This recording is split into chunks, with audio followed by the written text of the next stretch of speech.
Hello my dear students of class 9th. Today I am teaching here chapter 2nd Russian Revolution. Previous video में मैंने Russian revolution के अंतर्गत जो civil वार थे उनके बारे में बताई थी, डिस्कस मैं की थी कि रशियन रिवॉल्यूशन के बाद वहाँ पे जो बोल्शेविक पार्टी और मेंशेविक पार्टी के जो दो तरह के पीपल थे, दोनों के बीच में लड़ाई छिड़ जाती है और वही लड़ाई सिविल वार के नाम से फेमस होते हैं।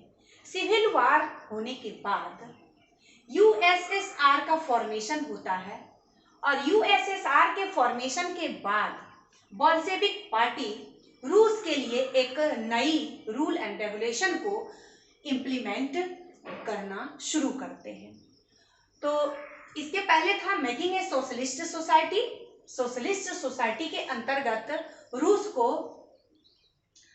सोशलिज्म की थ्योरी पे आधारित सोसाइटी का फॉर्मेशन किया जा रहा था और उसी के अंतर्गत हम आज का जो वीडियो है वो है आपको स्टालिनिज्म एंड कलेक्टिवाइजेशन। स्टालिनिज्म आज आपके लिए न्यू वर्ड है। स्टालिनिज्म स्टालिन वर्ड से बने हैं। स्टालिन जो कि बोल्शेविक पार्टी के हेड थे आपको व्लादिमीर लेनिन।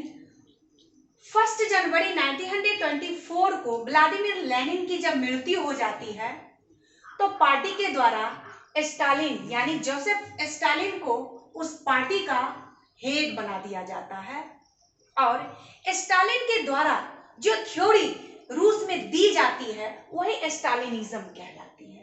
क्लियर? आगे है इसमें आपको कलेक्टिवाइजेशन। कलेक्टिवाइजेशन कलेक्टिव वर्ड से बना हुआ है जिसका मीनिंग होता है संग्रह करना, एक साथ, एक मत। तो अब इसमें हम देखेंगे कि कलेक्टिवाइजेशन का क्या मीनिंग है।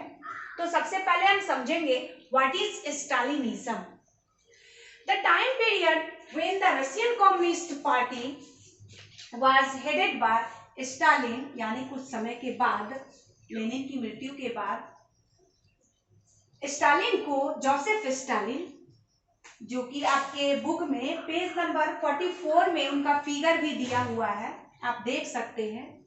तो जोसेफ स्टालिन को रशियन कम्युनिस्ट पार्टी का हेड अपॉइंटमेंट उनका किया जाता है। उसके बाद his idea dominated the USSR, union of Soviet socialist Republican, यानी कि यूनियन ऑफ सोवियत। रूस को सोवियत इसीलिए कहा जाता है क्योंकि इसके अंतर्गत, रूस के अंतर्गत डिफरेंट पहले टेरिटोरीज थे। पहले तो रिवॉल्यूशन से पहले नेशन स्टेट की वहां पे चर्चा नहीं थी, लेकिन जो ही वहां पे यूएसएसआर का फॉर्मेशन होता है तो डिफरेंट टेरिटोरीज मिल करके एक राष्ट्र का, एक नेशन का फॉर्मेशन करते हैं। तो लगभग यूएसएसआर में अप्रॉक्स 15 कंट्री इसमें पार्टिसिपेंट्स हैं यूएसएसआर में। तो his idea dominated the USSR and the period came to know as the Stalinism, और उन्हीं का पीरियड जो कहलाता है वो आपको स्टालिनिज्म कहलाता है, यानी Stalin, the theory of Stalin is called Stalinism. अब चलिए इसमें है collectivisation. Collectivisation combine land of various farmers.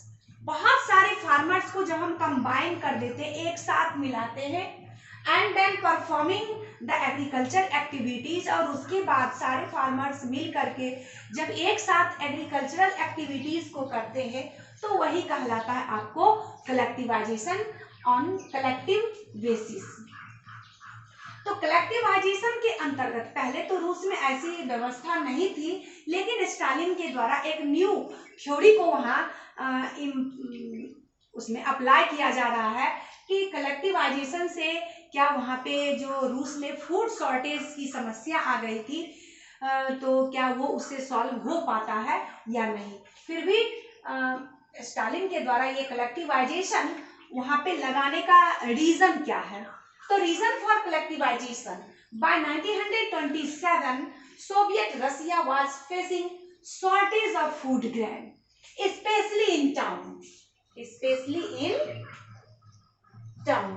यानी टाउन में ऐसा देखा गया कि वहाँ ग्रेन की बहुत शॉर्टेज हो गई, कमी हो गई। क्यों ग्रेन की कमी हो गई? पैसा तो ज़्यादा शहरों में ही होते हैं, फिर खाने पीने चीज़ों की दिक्कतें क्यों होती है?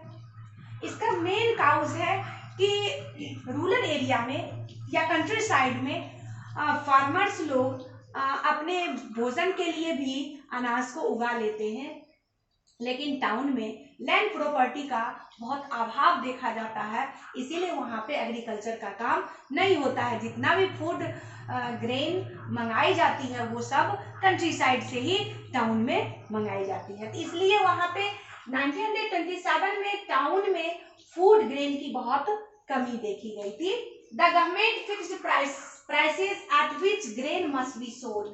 और गवर्नमेंट यानी कि स्टालिन की गवर्नमेंट, तो गवर्नमेंट क्या करती है कि फूड ग्रेन का प्राइस फिक्स कर देती है कि इस फिक्स रेट से ज़्यादा आप ग्रेन को सोल्ड नहीं कर सकते हैं। लेकिन वहाँ पे पीजेंट्स के साथ एक बहुत बड़ी मजबूरी थी कि जिस रेट पे वो ग्रेन को सोल्ड करने के लिए गवर्नमेंट कहती है, उस रेट पे उनको ना तो मतलब प्रॉफिट नहीं होता है, बदले में लॉस ही सहना पड़ता है, जिनके चलते पीजेंट्स लोग अपने ग्रेन को बेचने से क्या करते हैं? रिफ्यूज कर जाते हैं कि मुझे ग्रेन को आपके फिक्स रेट पे बेचना नहीं है। आखिर जब किसान लोग यानी फार्मर्स फूड ग्रेन को नहीं बेचेंगे तो फूड शॉर्टेज या ग्रेन शॉर्टेज जो है टाउन एरिया में, ये कभी भी मेकअप नहीं हो पाएगा। तब स्टालिन सोचते हैं, Stalin believed that the rich peasants को रूस में कूलक्स कहा जाता है। कूलक्स, रिच पीजेंट्स जो प्रोस्पेरस पीजेंट्स होते हैं, जिनके पास काफी लैंड प्रॉपर्टी होती है, तो वैसे पीजेंट्स को रूस में कूलक्स कहा जाता है। तो स्टालिन सोचते हैं कि हो सकता है कूलक्स या ट्रेडर के द्वारा कंट्री साइड में ग्रेन का स्टॉकिंग शुरू हो गया है, ताकि आगे अगर उसका प्राइस ज्यादा बढ़ता है तब हम उसको सेल करेंगे। यानी country side was holding stock in the hope of higher prices, कि हायर प्राइसेस जो ही होंगे मैं अपने फूड ग्रेन को बेचूंगा। लेकिन जब पार्टी के जितने भी मेंबर थे, जहाँ पर से फूड प्रोड्यूसिंग एरिया को सुपरवाइजिंग के लिए भेजा गया, वहाँ पे देखा गया कुछ ऐसे स्टॉक्स थे जिस पर की रेड भी किया गया, वहाँ से फूड ग्रेन प्राप्त भी हुए। लेकिन जैसे फूड शॉर्टेज या ग्रेन की जो शहरों में कमी थी वो ज्यों का त्यों बना ही रहा, क्योंकि फूड ग्रेन उगाने वाले जो पीजेंट्स हैं वो पीजेंट्स फूड ग्रेन को अच्छे तरीके से उगा ही नहीं पा रहे थे, जिनके चलते वहाँ पे फूड शॉर्टेज बराबर बनी रही। तब स्टालिन के द्वारा एक नई जो सिस्टम वहाँ पे न्यू सिस्टम को अडॉप्ट किया गया, उसी को कहते हैं आपको कलेक्टिवाइजेशन। तो नेक्स्ट वीडियो में हम लोग देखेंगे कि स्टालिन के द्वारा जो कलेक्टिवाइजेशन सिस्टम रूस में लागू की गई थी, क्या इस सिस्टम के तहत रूस की जो ग्रेन शॉर्टेज की जो प्रॉब्लम थी क्या वो सॉल्व होता है या नहीं होता है। तो नेक्स्ट वीडियो में हम लोग देखेंगे। आज का जो HW है वो आप इसमें 2 शॉर्ट क्वेश्चन बनते हैं, आप दोनों शॉर्ट क्वेश्चन को लिखेंगे। फर्स्ट है आपको what is Stalinism and what is collectivisation, और लिख करके मेरे पर्सनल व्हाट्सएप पर सेंड करेंगे। धन्यवाद।